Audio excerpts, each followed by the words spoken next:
So I don't know about you. Where do you get your comedy? Because it's rich. Do you know what? It is all around us. It is Yes. all around us. And Jane, I'll find it sometimes in conversation where we're having a good laugh, and I'll say, "That's a bit. That's a bit." And I have a little notepad that I keep, and it's called Teresa's Potential Comedy Gems. That's what I've named my notepad. So they're not quite a gem yet, but they are potential. So I write the little ideas down, and then every once in a while, I'll get some time, and I'm in that zone, and I just start to flesh out some new content, and then you play with your comedy friends with it, because I have a couple friends that are just tremendous writers, and they'll help me punch it up. So, but yeah, it's all That's around us. incredible.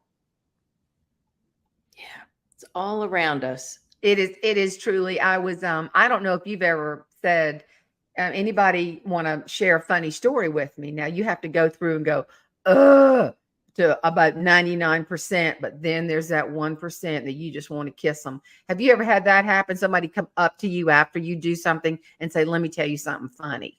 Yes. Yes. Or here's some jokes for you, as if like I'm harvesting them from the people that I meet. Here's some jokes for you. Here's a good one.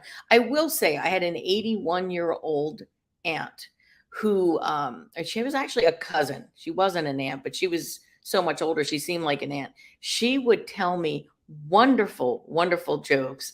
Some of them that were too dirty for me to tell in my Catholic shows. But I would harvest jokes from Bernice because Bernice had good jokes. She Yeah. had good jokes. But Yeah. for the most part, no, I don't typically get good jokes from strangers. Well, I had a woman come up to me when I was speaking in Kentucky, and she told me a very funny story that I haven't used it yet. I might use it today because I got to speak later today. But it was potty training her son, and it was so funny. They taught him to go outside on a tree, and he was very ADHD. And she said she went to Walmart, and they had a big Keebler forest display. And honey, she heard the sound of liquid hitting that cardboard tree and about died. And he's going, Mommy, look, And it goes on. And it's funny how I've sort of, professionally fabricated it. But she told me one story. I can't tell it, and I wish I could. But just to say that this same child had a speech impediment and sitting on Santa Claus's knee, and they had him in therapy. And she said she couldn't hear what he was asking for Santa from Santa for Christmas, but she saw Santa go like this. Some stories you just got to tell it like it is, and you can't change it at all. It's just not funny if you try to say a different word. Absolutely. I think, again, that's knowing your audience. Sometimes you can feel that you have bonded with them and they love you, and you can maybe take a path that you wouldn't ordinarily take because you've got them. They love you, and they're going to view you in a good light. Others, you can feel it. Yeah. And you tread a little bit lighter. I love that you have some kid humor. Kids are the best source of humor. They truly are. Like, because they have honest observation. My friend had a beer distributor that would come by, drop off cases of beer and pick up the used bottles. And the little kid goes, Daddy's juice, Daddy's juice. Just like simple things like that. So, and he's like, yeah, that's Daddy's juice. That kid's observation is wonderful and innocent and funny. Oh, yeah. That's what Jeannie said to me when I was trying to join national speakers, and I, was expecting my daughter Caroline, who's now 33. And I was, of course I had a 2-year-old, and I was getting ready to have another child. And Jeannie said, oh, that's such great material. I said, no, it's not. I'm tired. I can't find the humor in it.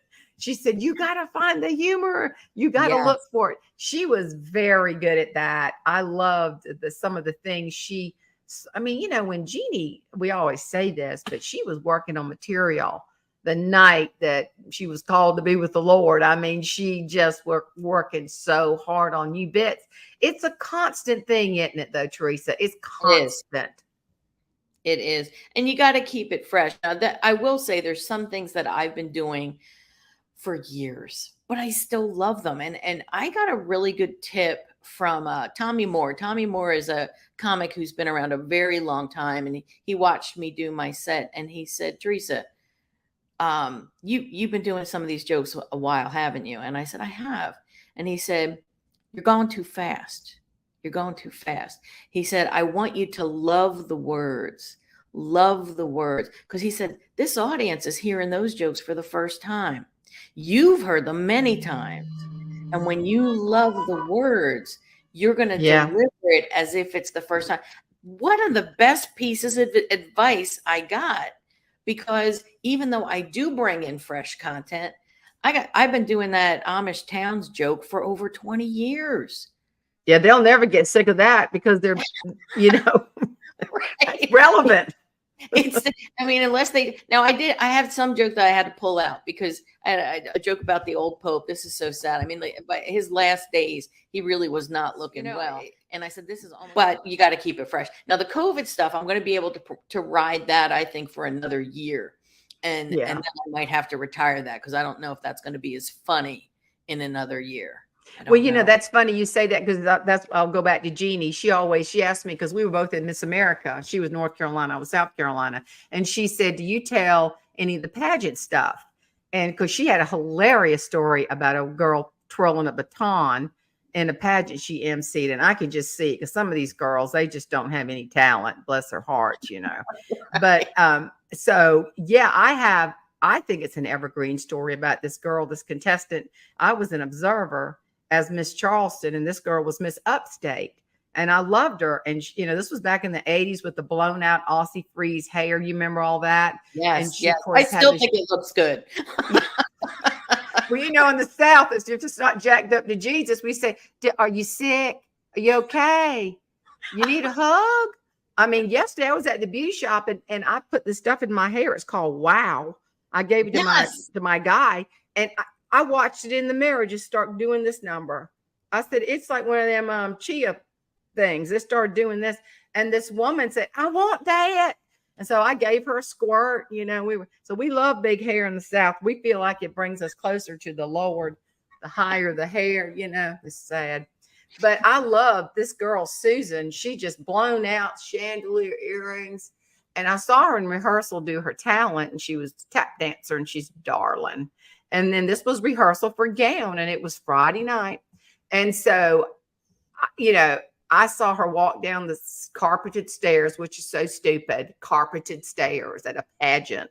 Oh. And she and I trained at the funeral home. Can you believe that? We both trained for beauty pageant stuff at a funeral home. I have a whole thing on that.